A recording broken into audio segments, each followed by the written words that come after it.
भारत देश के हमर शान, तीन रंग के तिरंगा भारत देश के हमर शान। हिंदुस्तान के खातिर जान अपन हम कर देबै कुर्बान, हिंदुस्तान के खातिर जान अपन हम कर देबै कुर्बान। भारत माई के चरण में नौछावर है पारा, भारत माई के चरण में नौछावर है पारा। हिंदुस्तान के खातिर जान अपन कर देबै कुर्बान, हिंदुस्तान के खातिर जान अपन हम कर देबै कुर्बान।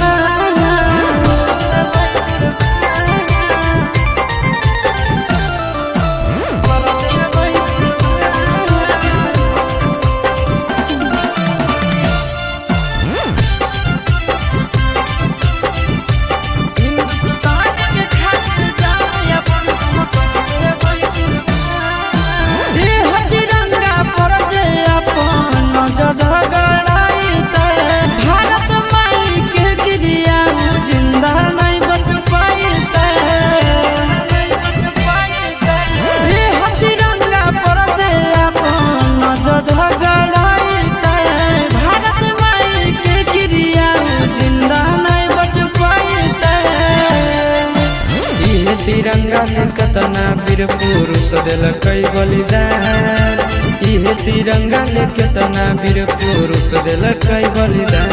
हिंदुस्तान के खातिर जान अपन हम कर देबै कुर्बान, हिंदुस्तान के खातिर जान अपन हम कर देबै कुर्बान।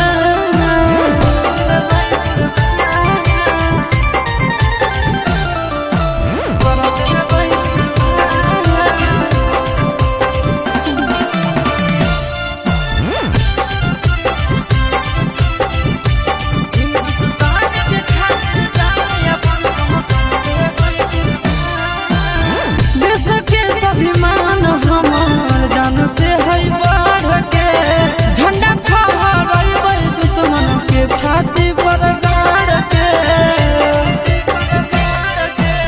देश के स्वाभिमान हमार जान से है बढ़ के, झंडा फहराबै दुश्मन के छाती पर गाड़ के। इहे तिरंगा से आशीष चिंटू राजा के पहचान, इहे तिरंगा से चिंटू नंदन यादव के पहचान। हिंदुस्तान